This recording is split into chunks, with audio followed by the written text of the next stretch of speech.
Hello friends, welcome to the MPTS academy. I hope आप सभी अच्छे होंगे, पढ़ाई कर रहे होंगे, घर पे सेफ होंगे। देखिए, आज के इस लेसन में हम लोग सोल्व करेंगे सीएचएसएल के क्वेश्चंस, ठीक है, जो कि 2019 में हुए हैं।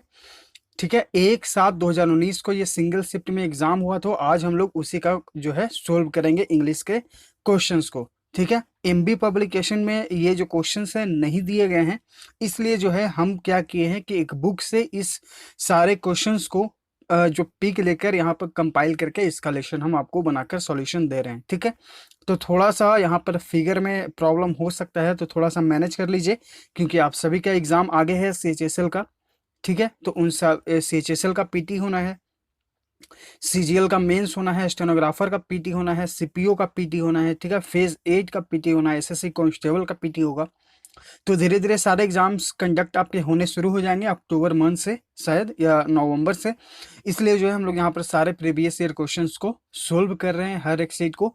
तो हम लोगों ने क्या किया है कि एक दिन सीजीएल के पीटी क्वेश्चंस को सोल्व कर रहे हैं, एक दिन सीपीओ, एक दिन स्टेनोग्राफर, एक दिन सीएचएसएल, और फिर एक दिन सीजीएल मेंस, और एक दिन सीपीओ मेंस। ठीक है, इस तरह से हम लोग सारे क्वेश्चंस को यहाँ पर सोल्व कर रहे हैं। पहले पीटी कर रहे हैं और उसके बाद फिर मेंस के क्वेश्चंस को कर रहे हैं। ठीक है, तो यहाँ पर क्वेश्चन जो हैं एमबी पब्लिकेशन में नहीं थे, इसलिए जो यहाँ पर एक प्रॉब्लम हो सकता है आपको थोड़ा सा फिगर में। लेकिन अगर आपको बस सीखने के इरादे से अगर आपको लेसन देखना है तो आप देख सकते हैं। यही मेरे पास अभी एक ऑप्शन है, क्योंकि मेरा बस यही इंटेंशन है कि आपको किसी भी प्रकार से जो है लेसन्स को हम सॉल्यूशन दे दें, ताकि आप जो है अच्छे से इन्हें समझ जाएं। ठीक है, तो थोड़ा सा यहाँ पर मैनेज करिएगा। जैसे ही हमें थोड़ा सा और क्लियर पिक मिलेगा तो हम आपके साथ शेयर कर देंगे। टेलीग्राम चैनल जो हमारा द एमपीटीएस एकेडमी है, वहाँ पर पिक आप देख कर फिर लेसन को कंप्लीट देख सकते हैं। ऐसे ही इसमें भी आपको क्लियर व्यू रहेगा। ठीक है, चलिए फिर शुरू करते हैं। क्वेश्चन नंबर फर्स्ट से क्या कहता है, ये जो है 1/7/2019 को एग्जाम कंडक्ट हुआ था। ठीक है, पहला क्वेश्चन यानी कि जो एग्जाम कंडक्ट हुआ था वो उसमें इंग्लिश सेक्शन सबसे नीचे आता है, यानी कि 76 से 100 रहेगा। तो ये हमारे लिए क्वेश्चन नंबर फर्स्ट है। चलिए देखते हैं। यहाँ पे आपको बताना है OWS। ठीक है, a person belonging to a foreign country, यानी कि एक ऐसा व्यक्ति जो विदेश के देश से संबंधित रखता है, यानी कि विदेश से संबंधित रखता है। ठीक है, उसे क्या कहा जाता है? ऑप्शन देखते हैं।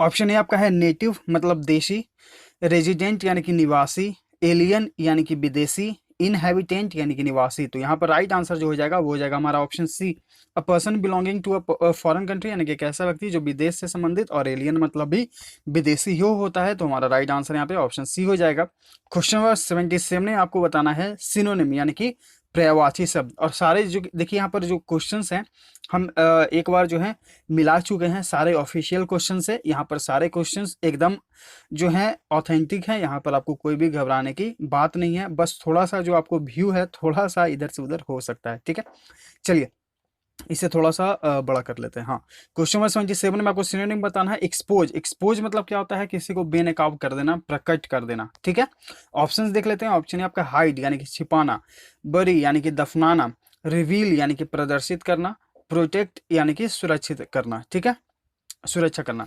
तो यहाँ पर जो आपका राइट आंसर है वो है आपका ऑप्शन सी।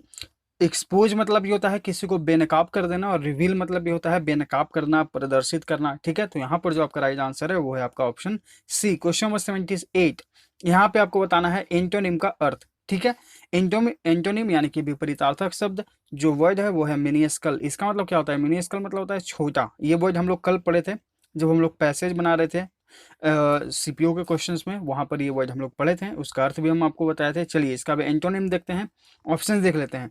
ऑप्शन आपका है ड्वार्फ यानी कि बौना व्यक्ति, स्मॉल यानी कि छोटा, ये देखिए सिनोनिम हो गया। ऑप्शन सी आपका है गैजेंटिक। इसका मतलब क्या होता है? इसका मतलब होता है विशाल। तो यहाँ पर जो आपका राइट आंसर है वो हो जाएगा आपका ऑप्शन सी। सॉरी, गैजेंटिक नहीं, जिगेंटिक। ठीक है, तो यहाँ पर जो इसका राइट आंसर है वो है आपका ऑप्शन सी। इसका मतलब होता है विशाल। क्या होता है? विशाल। तो यहाँ देखिए एंटोनिम हो गया, एक है छोटा और एक है विशाल। तो राइट आंसर ऑप्शन सी है। ऑप्शन डी आपका है म्याग। इसका मतलब क्या होता है? इसका मतलब होता है अल्प या फिर कमी। ठीक है, राइट आंसर ऑप्शन सी। सारे वर्ड्स आप लोग याद करते जाइएगा। क्वेश्चन नंबर 79, यहाँ पे आपको रॉन्गली स्पेल्ड वर्ड चूज करना है। तो यहाँ पर जो रॉन्गली स्पेल्ड वर्ड है वो है आपका ऑप्शन सी। सेलिब्रेशन का जो करेक्टली स्पेल्ड वर्ड है वो है CELEBRATION। सेलिब्रेशन मतलब होता है उत्सव, खुशी मनाना। ठीक है, यहाँ पर जो ई का यूज है ये सुपरफ्लुअस यूज है। ऑप्शन सी यहाँ पर आपका राइट आंसर हो जाएगा। बाकी ऑप्शंस जो हैं यहाँ पर सेलिब्रेट यानी कि खुशी मनाना, ठीक है। यहाँ पर राइट आंसर यहाँ पे ऑप्शन सी है, सारे सेलिब्रेट से ही आपके वर्ड्स लिखे गए हैं। क्वेश्चन नंबर 80, यहाँ पे आपको बताना है अंडरलाइन सेक्शन को इम्प्रूव करना है। अगर आपको लगता है कि इम्प्रूव की जरूरत है, इम्प्रूवमेंट की जरूरत है, अगर आपको लगता है कि नो इम्प्रूवमेंट की जरूरत है, तो आपको एक ऑप्शन भी मिलेगा नो इम्प्रूवमेंट का, आप उसके साथ जा सकते हैं। Nowadays, rent for a two-room house can run as high to rupees for 40,000 in Mumbai, ठीक है, 40,000। तो यहाँ पर जो देखिए एज, ठीक है, ये रूल है एज प्लस एडजेक्टिव, चूंकि हाई यानी कि ऊंचा, एडजेक्टिव क्या करता है, विशेषता बताता है, तो यहाँ पे एडजेक्टिव है, तो एज प्लस एडजेक्टिव, उसके बाद फिर हम लोग एज का ही यूज करते हैं। जैसा कि हम लोग किसमें, स्टेनोग्राफर के लेसन में और सीपीओ के लेसन दोनों में हम लोग देखे थे कि यहाँ पर सो फिर आपका एडजेक्टिव फिर दैट, ठीक है, ये रूल हम लोग याद कर चुके हैं। तो यहाँ पर फिर से एक रूल यहाँ पर है कि अगर एज हो तो as plus adjective plus as, इस स्ट्रक्चर पे हम लोग बनाते हैं, ठीक है। या फिर और भी हम लोग सीखे हैं कि सच जो है अपने साथ फिर आगे एज लेता है, ठीक है। तो ये सारे रूल्स आप लोग ध्यान रखते रहिएगा। तो यहाँ पर जो आपका राइट आंसर है वो है आपका option D, as plus adjective फिर आपका एज, ठीक है। तो ऑप्शन डी यहाँ पे राइट आंसर हो जाएगा। क्वेश्चन नंबर 81, यहाँ पे फिर से आपको इंप्रूवमेंट की जरूरत है, अपना अंडरलाइन सेक्शन को तो करें, नहीं तो फिर नो इंप्रूवमेंट ऑप्शन के साथ जाएं। लेकिन कोई भी ऑप्शन को आप, कोई भी क्वेश्चन को आप स्कीप ना करें, हर एक क्वेश्चन इक्वल मार्क कैरी करता है, तो आपके लिए वो बहुत ही इंपॉर्टेंट है, इसलिए हर एक क्वेश्चन को हम लोग यहाँ पर डिटेल में सीखते हैं। देखिए, lot of peoples visit this restaurant as its biryani is famous, ठीक है। देखिए यहाँ पर लॉट ऑफ पीपल्स जो है ये अंडरलाइन सेक्शन है। हम लोग ये ऑलरेडी सीख चुके हैं कि पीपल जो है अपने आप में एक प्लूरल जो है वर्ड है, ठीक है। तो इसे हम लोग एस या एस लगाकर इसका प्लूरल नहीं बनाते हैं, ठीक है। तो जबकि हम देख रहे हैं हमारा अंडरलाइन सेक्शन जो यहाँ पीपल्स है, तो एक तो यहाँ पर ये एरर हो गया, लेकिन अगर इसे हमें बड़ी संख्या में दर्शाना ही होगा, ठीक है, जैसे कि लोगों को एक बड़ी मात्रा में दर्शाना होगा, ठीक है, अगर हम इसे किसी भी फॉर्म में प्लूरल अगर बनाना भी है अगर आपको पीपुल को, तो वहां पर आप यूज करें अ lot of. A lot of मतलब होता है बहुत ही भारी संख्या में लोग, ठीक है। तो अगर पीपुल को आप डायरेक्ट पीपुल्स नहीं बनाए, ये आपका गलत हो जाएगा, ठीक है। पीपुल को अगर आप प्लूरल बनाना ही चाहते हैं तो इसके साथ आप यूज करें अ लॉट ऑफ, ठीक है। तो यहाँ पर जो आपका ऑप्शन सही होगा वो होगा आपका option C, a lot of people visit this restaurant as its biryani is famous, ठीक है। क्वेश्चन नंबर 82, यहाँ पे आपको बताना है सिनोनिम यानी कि पर्यायवाची शब्द एडवर्सरी, इसका मतलब होता है क्या, एडवर्सरी मतलब होता है प्रतिद्वंदी, ठीक है, जो आपको compete करता है, आपको कंपटीशन देता है। ऑप्शंस देख लेते हैं। ऑप्शन आपका है हेल्पर यानी कि सहायक, असिस्टेंट यानी कि सहायक, राइवल यानी कि प्रतिद्वंदी, तो राइट आंसर यहाँ पे ऑप्शन सी है। सिनोनिम बताना है हमें सपोर्टर यानी कि समर्थक। क्वेश्चन नंबर 83, यहाँ पे आपको बताना है सेंटेंस को अरेंज करना है, ठीक है, जंबल सेंटेंसेस को। तो चलिए फिर अरेंज करते हैं। तो इसे बनाने के लिए, इस तरह क्वेश्चंस को बनाने के लिए हम लोग क्या सीखे हैं कि सबसे पहले हम लोग चारों सेंटेंसेस को पढ़ते हैं, उसके बाद समझते हैं कि आपको यहाँ पर जो है आपका मेन सब्जेक्ट क्या बनता है। जैसे कि एक सिंपल सेंटेंस लेते हैं, इज, ठीक है, ए पेन दिस, ठीक है। अगर इसे आपको कोई अरेंज करने के लिए बोले तो आप क्या करेंगे, यहाँ पर फुल स्टॉप है, ठीक है। तो आप इसे तुरंत क्या करेंगे कि दिस इज अ पेन, आप इसे अरेंज कर देंगे, यही आप करते हैं, ठीक है। तो ये आप कैसे करते हैं, आपका एक अंडरस्टैंडिंग बनता है, ठीक है। आप जानते हैं कि दिस मतलब यह होता है, इज मतलब यह है, ये मतलब एक, और पेन मतलब कलम, यानी कि यह एक पेन है, उसे आप लिख कर उसके बाद फिर आप उसे एक अप्रोप्रिएट सेंटेंस भी बनाते हैं। तो ये आप कैसे करते हैं, जब आप इन्हें समझते हैं, इनका अर्थ समझते हैं, ठीक है। तो यहाँ पर जो है आपको सबसे पहले इनका अर्थ समझना है चारों को पढ़कर कि पार्ट 1 में क्या कर रहा है कि यह एक पेन है, फिर पार्ट 2 में क्या कर रहा है कि यह पेन जो है लाल कलर का, फिर पार्ट 3 में क्या कर रहा है कि यह पेन का कीमत 10 रुपये है और यह पेन फिर क्या है बहुत ही प्रसिद्ध है। तो यही आप करते हैं, मतलब जब भी हम सेंटेंस को अरेंज करते हैं तो ऐसे ही करते हैं। तो इसके लिए जो है आप एकदम प्रैक्टिस करते रहिए, जितना आप प्रैक्टिस करिएगा उतना आप इसमें बेटर होते जाइएगा, क्योंकि अगर आप सीजीएल मेंस में बैठ रहे हैं तो वहाँ पे आपको 20 क्वेश्चन इससे रिलेटेड मिलेंगे। तो इस पर आप जितना ज़्यादा हो सके प्रैक्टिस करिए। तो चलिए फिर यहाँ पर हम लोग प्रैक्टिस करते हैं। तो देखिए अगर आप पढ़ेंगे इन चारों सेंटेंसेस को तो आपका सेंटेंस शुरू होगा द प्रिजनर्स, यानी कि ये आपका सब्जेक्ट बनेगा, ठीक है। The prisoners wanted to play their art work inside the prison, यानी कि जो कैदी हैं उन्होंने चाहा कि उनके जो आर्ट वर्क हैं वो जेल के अंदर डिस्प्ले किया जाए, यानी कि प्रदर्शित किया जाए, ठीक है। They took the help of volunteers from the school of art, उन्होंने जो है मदद लिया किन से, स्कूल ऑफ आर्ट के लोगों से। Later they set up their own art school and gallery in the prison, उसके बाद जो है उन्होंने क्या किया, कुछ दिनों के बाद उन्होंने जेल में ही उन्होंने अपना ही आर्ट स्कूल और गैलरी खोल दिया। Prisoners who were interested in visual arts and painting could study there, और जो प्रिजनर जो हैं इंटरेस्टेड थे विजुअल आर्ट्स और पेंटिंग में वो वहाँ पर उसका अध्ययन कर सकते थे। तो यहाँ पर जो आपका राइट आंसर है वो है आपका ऑप्शन ए, ठीक है। तो इस तरह से आप प्रैक्टिस करते रहिए, जितना प्रैक्टिस करिएगा उतना बेहतर होते चले जाइएगा। क्वेश्चन नंबर 84, यहाँ पे आपको आइडेंटिफाई करना है ग्रामेटिकल एरर को। 3 more elevated roads have been proposed in the new plan to unclog the traffic in Delhi. Unclog मतलब होता है जो भीड़ होता है, जो जमा हो जाता है, उसको तितर बितर करने के लिए, मतलब कि उसे न लगने देने के लिए, यानी कि जो भीड़ होती है उसे न लगने देने के लिए, जो जाम होता है उसे न लगने देने के लिए, ठीक है। तो यहाँ पर देखिए ये जो वर्ड हो गया इसका तो अर्थ हो गया। अब हम लोग ग्रामेटिकल भी देखते हैं। They are elevated roads have been propose, तो यहाँ पर देखिए हैव बीन का यूज हुआ है, उसके बाद आपका V1 में फॉर्म यूज हुआ है, जबकि हम लोग ये जो सेंटेंस है वो हम समझ रहे हैं कि हमारा जो है ये पैसिव वॉइस में है, ठीक है। जैसे कि अगर कोई जो है मान लीजिए कि एक सेंटेंस है कि someone has elevated 3 more roads, ठीक है। अगर हम ये बनाएंगे तो क्या बनेगा कि 3 more elevated roads have been proposed, ठीक है, यही होगा। तो यहाँ पर जो है प्रपोज्ड जो है आपका यहाँ पर होना चाहिए प्रपोज के जगह, तो ऑप्शन डी जो है यहाँ पर राइट आंसर हो जाएगा, क्योंकि जब हम पैसिव वॉइस में चेंज करते हैं तो हम हमेशा वर्ब के थर्ड फॉर्म को यूज करते हैं। क्वेश्चन नंबर 85, यहाँ पे आपको बताना है आइटम का अर्थ। Dance to someone's tune, dance to someone tune मतलब होता है comply completely with someone's demand. Comply मतलब क्या होता है, आज्ञा का पालन करना, कंप्लीटली विथ समवन्स डिमांड, यानी कि किसी मांग का जो है तुरंत आप किसी के कहने पर आप तुरंत जो है कर देते हैं, उनकी आज्ञा का पालन करते हैं। और कंप्लाई के साथ जो है हमेशा विथ का यूज करते हैं, ये हम लोग लेसन में याद कर चुके हैं। तो आई होप आप सभी को भी याद होगा, अगर नहीं याद है तो रिवीजन करिए। और जिनको सीजीएल मेंस देना है उनके लिए हम एक प्लेलिस्ट जो है सारे कंबाइन करके इंपॉर्टेंट लेसन्स का बना दिए हैं। आप जाकर द एमपीएससी एकेडमी के प्लेलिस्ट सेक्शन में जाइए, वहाँ पे आपको मिलेगा एसएससी सीजीएल मेंस 2019, वहाँ पे आप लेसन्स को याद कर सकते हैं। इसमें आपको OWS प्रीवियस मिल जाएंगे, आईपी मिल जाएंगे, फिक्स्ड प्रीपोजिशन मिल जाएंगे, ठीक है, सिनोनिम एंटोनिम मिल जाएंगे, जितने भी प्रीवियस हैं आप जाकर एक बार विजिट करके देखिए इन लेसन्स को, आपके लिए बहुत ही यूजफुल होगा। हम हाईली रिकमेंड करेंगे जिन्हें भी देना है या फिर जो जिन्हें पीटी भी देना है वो भी जाकर लेसन्स को वहाँ पर रिवाइज कर सकते हैं, क्योंकि वहाँ पर हम सारे लेसन्स को कंबाइन कर चुके हैं। तो इसका मतलब हो गया कि आप दूसरे के इशारों पर तुरंत काम करते हैं, मतलब कोई कहा और आप तुरंत करने चले गए। तो यहाँ पर जो आपका राइट आंसर है वो है आपका option C, do what others want you to do, यानी कि जो दूसरे लोग चाहते हैं आपसे करवाना आप वही कर देते हैं, ठीक है। तो यहाँ पर जो आपका ऑप्शन सी राइट आंसर है।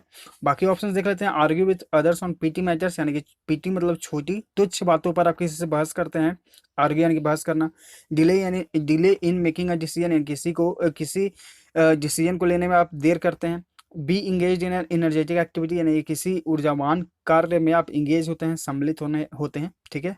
ऑप्शन से eliminate, right answer option C. Question 86, यहाँ पे आपको आइटम का फिर से अर्थ बताना है। लीव नो स्टोन अनटर्न्ड, इसका मतलब क्या होता है, इसका मतलब होता है कि try every possible course to action to achieve something, यानी कि आप हर एक पॉसिबल चीज़ को कर लेते हैं। अगर आपको किसी चीज़ को पाना है तो हर एक मुमकिन चीज़ आप करने को तैयार हैं। तो यहाँ पर जो आपका राइट आंसर है वो है आपका option D, try everything possible, जो भी संभव है आप उसे हर एक चीज़ को करने के लिए तत्पर हैं, ठीक है। बाकी ऑप्शन हैं, leave the path half way, यानी कि आधे अधूरे काम को छोड़ देना। नॉट मेकिंग इनफ एफर्ट्स, यानी कि ज़्यादा प्रयास न करना, एफर्ट्स यानी कि प्रयास। टर्न एवरीथिंग अपसाइड डाउन, यानी कि सब कुछ इधर उधर कर देना। राइट आंसर यहाँ पे ऑप्शन डी है। क्वेश्चन नंबर 87, यहाँ पे आपको रॉन्गली स्पेल्ड वर्ड को चूज करना है। तो देख लेते हैं। ऑप्शन ए आपका है अर्न, इसका मतलब होता है कमाना, याद करते जाइएगा, ठीक है। ये राइट स्पेल्ड है। ईयरी, इसका मतलब क्या होता है, इसका मतलब होता है कि भयपूर्ण, क्या होता है, भयपूर्ण। ये वर्ड आपके लिए इंपॉर्टेंट है, ठीक है, नया है तो याद कर सकते हैं और कर लीजिएगा। ये भी करेक्ट स्पेल्ड है। ऑप्शन सी आपका है अर्ली। अर्ली मतलब होता है शीघ्र, जल्दी, ठीक है, ये भी करेक्ट स्पेल्ड है। और ईगल, ईगल मतलब क्या होता है, गरुड़। इसका जो करेक्ट स्पेल्ड है वो है आपका EAGLE। तो ये एली आपको चेंज कर देना है एक दूसरे से, इंटरचेंज। ईगल मतलब क्या होता है, गरुड़, ठीक है। राइट आंसर यहाँ पे ऑप्शन डी हो जाएगा। क्वेश्चन नंबर 88, यहाँ पे आपको ग्रामेटिकल एरर को आइडेंटिफाई करना है। Tilak rowed through the river and tied his boat on the other side. तो यहाँ पर देखिए, रो मतलब क्या होता है, रो मतलब होता है पार करना है, क्रॉस करना, यानी कि तिलक ने जो नदी को पार किया, ठीक है। जब भी आप नदी को पार करें तो वहां पर एक क्रॉस को यूज करें, ठीक है। तो तिलक रोड थ्रू, अब यहाँ पर यूज हुआ है द आर्टिकल का यूज कब होता है, जब कोई खास नदी के बारे में बात हो। जबकि यहाँ पर कोई खास नदी के बारे में बात नहीं हो रहा है। वहां पे बोला कि उसने एक नदी को पार किया और अपने नाव को दूसरी जगह उसे बांध दिया, टाइड यानी कि बांध कर देना। तो यहाँ पर संबोधित करना चाह रहा है एक नदी को, इसलिए जो है हम द की जगह क्या यूज करेंगे, ए का यूज करेंगे, ठीक है। तो यहाँ पर जो आपका एरर हो जाएगा वो क्या हो जाएगा, option D, through a river यहाँ पर होगा। क्वेश्चन नंबर 89, यहाँ पे आपको बताना है passive form. The prisoners have made these paintings, ठीक है। तो जब हम लोग पैसिव बनाते हैं तो जो हमारा ऑब्जेक्ट होता है वो सब्जेक्ट बन जाता है, तो दीज पेंटिंग्स, ठीक है। अब यहाँ पर हैव का यूज यानी कि प्रेजेंट परफेक्ट में है, तो प्रेजेंट परफेक्ट में अगर हमारा सब्जेक्ट प्लूरल है तो यहाँ पर हैव का यूज करेंगे, पेंटिंग्स है यानी कि हैव। इसके बाद बीन का यूज करते हैं, तो दीज पेंटिंग्स हैव बीन, और उसके बाद थर्ड फॉर्म तो यहाँ पर मेड बाय द प्रिजनर्स। तो यहाँ पर जो आपका राइट आंसर हो जाएगा वो हो जाएगा आपका option D, this paintings have been made by the prisoners. चलिए, राइट आंसर यहाँ पे ऑप्शन डी है। अब देखते हैं क्वेश्चन नंबर 92 94 क्या कहता है।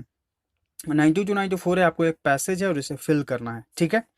During organised tours in Germany, यानी कि ऑर्गेनाइज यानी कि सही तरीके से, व्यवस्थित तरीके से जो पर्यटन होता है जर्मनी में, tourist can visit a former Nazi compound 40 kilometres from Berlin. जो टूरिस्ट हैं, जो पर्यटक लोग हैं, वो विजिट करते हैं, कर सकते हैं एक फॉर्मर नाजी कंपाउंड को, जो कि बर्लिन से 40 किलोमीटर, दूर है। कॉल्ड द फॉरबिडन सिटी, जिसे क्या कहा जाता है, कॉल्ड, जिसे कहा जाता है फॉरबिडन सिटी, ठीक है। ऐसे forbidden city around 20,000 people visit the place. लगभग जो है 20,000 लोग जो हैं इस जगह को विजिट करते हैं, वहां पर जाते हैं, ठीक है। Every year to learn about Nazi military history, every year यानी कि हर साल, to learn about Nazi military history यानी कि उनके इतिहास, नाजी मिलिट्री इतिहास के बारे में जानने के लिए वहां पर हर साल जो है लगभग 20,000 लोग जाते हैं। द नाजीज, जो नाजीज हैं, ठीक है, where military active at the compound, जो नाजीज के मिलिट्री थे वो कंपाउंड के आसपास में एक्टिव थे, सक्रिय थे। विच वाज केप्ट कंसील्ड, जिसे जो है गुप्त रखा गया था। मतलब अगर कहीं पर कोई मिलिट्री एक्सरसाइज या जो भी है मिलिट्री वगैरह जो काम करते हैं वो गुप्त तरीके से ही काम करते हैं, तो यहाँ पर वही बात हो रहा है कि विच वाज केप्ट, गुप्त यानी कि कंसील्ड, छुपा कर रखा गया। In a forest and behind a fence, they hide underground bunkers in the country homes, वे जो है छिप कर रहते थे कंट्री में, बंकर्स के अंदर। And they plan much of World War two here, और उन्होंने जो है वहां पर ही प्लान किया था वर्ल्ड वार 2 यानी कि विश्व युद्ध 2 के लिए, ठीक है। तो यहाँ पर आपके लिए जो इंपॉर्टेंट वर्ड्स हैं इसमें वो है आपका मिस्टीरियस यानी कि रहस्यमयी, होली यानी कि पवित्र, सैक्रेड यानी कि धार्मिक, कंसील्ड यानी कि गुप्त या फिर छुपा हुआ, ठीक है। चलिए, क्वेश्चन नंबर 95 यहाँ पे आपको इनडायरेक्ट फॉर्म में बताना है।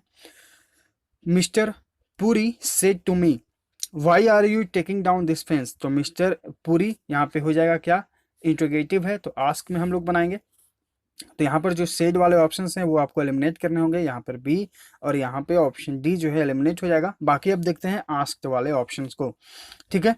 तो मिस्टर पुरी आस्क्ड मी, अब आगे क्या होगा, mister Puri asked me why I was, ठीक है, क्योंकि अब आगे जो है इस तरह से हमारा सेंटेंस ये इंट्रोगेटिव सेंटेंस में बनता है। ठीक है, पहले वाज फिर आपका जो मतलब हेल्पिंग वर्ब, फिर आपका सब्जेक्ट। लेकिन यहाँ पर जब हम लोग पैसिव वॉइस में सॉरी इनडायरेक्ट स्पीच में चेंज करते हैं तो जो हमारा हेल्पिंग वर्ब होता है वो सब्जेक्ट के बाद आ जाता है। ठीक है, तो यहाँ पर जो है आपको देखिए यहाँ पे सब्जेक्ट के बाद आपका हेल्पिंग वर्ब आया, तो ऑप्शन सी जो है यहाँ पर राइट आंसर हो जाएगा। क्वेश्चन नंबर 96, यहाँ पे आपको फिल इन द ब्लैंक करना है। I had two stroke at an early age, मुझे जो है एक आघात आ गया था बहुत ही कम उम्र में। But what I thought was a great injustice at that time, मैंने क्या सोचा उस समय मेरे लिए बहुत ही बड़ा अन्याय था। Change my life for the better, लेकिन वह जो है मेरे मेरे जीवन को मेरे अच्छे के लिए जो है वो चेंज हुआ।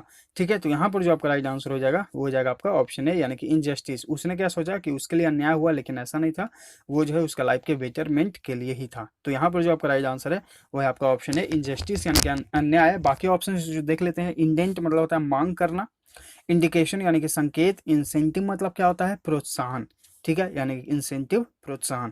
क्वेश्चन नंबर 97, यहाँ पे आपको बताना है OWS यानी कि one word substitution, something that can't be avoided यानी कि कुछ ऐसा चीज जिसे टाला ना जा सके, अवॉइड यानी कि टाला ना जा सके। ऑप्शन देख लेते हैं, इंडेलिएबल यानी कि अमीट जिसे मिटाया ना जा सके, इनफॉलिबल जो गलती ना करे अचूक, इनएविटेबल जिसे टाला ना जा सके, तो राइट आंसर यहाँ पे ऑप्शन सी है, इनविंसिबल जिसे जीता ना जा सके अजय। ठीक है, राइट आंसर यहाँ पे ऑप्शन सी हो जाएगा। क्वेश्चन नंबर 98 में आपको फिल इन द ब्लैंक है।